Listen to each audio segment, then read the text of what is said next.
জীবনে যদি কখনো দেখেন কাছের মানুষ দূরে সরে যাচ্ছে, বেঈমানি করছে, দুই নম্বরই করছে, চোখ উল্টাই ফেলছে, আপনি বুঝে নিবেন আল্লাহ তাআলা আপনাকে দুনিয়ার আসল চিত্র দেখাচ্ছে।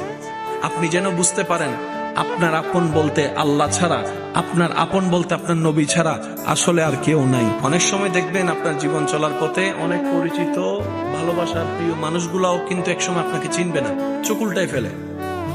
বিশেষ করে আপনার যখন দুঃখের কষ্টের সময় যাবে, মনে রাখবেন ভালোবাসার সাথে শ্রদ্ধার সাথে বলে যায়, জীবনের কোন পরিস্থিতিতে যদি এই দৃশ্যটা আপনার সামনে আসে, আপনরাই দূরে সরে যাচ্ছে, মনে রাখবেন আপনার আল্লাহ আপনার উপর দয়া করা শুরু করেছেন। সুবহানাল্লাহ।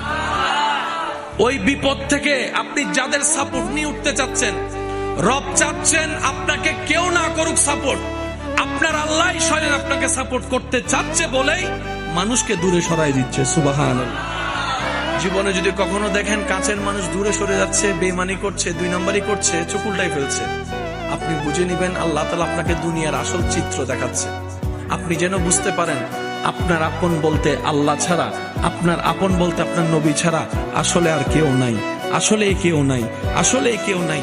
আপনার ভালোবাসার অধিকার পাওয়ার একমাত্র আল্লাহর আছে, স্রষ্টা হিসেবে নবীর আছে। আপনার উম্মত হিসেবে আপনি ভালোবাসবেন আপনার নবীকে, আপনি আল্লাহকে ভালোবাসবেন, আপনার নবীকে ভালোবাসবেন। এই বুঝটা দেওয়ার জন্য আল্লাহ অনেক সময় দুনিয়ার এই বাস্তবতা আমাদের সামনে এনে দেয়। আল্লাহ তাআলা আমাদের সবাইকে বুঝার আমল করার তৌফিক দান করুক। আমিন।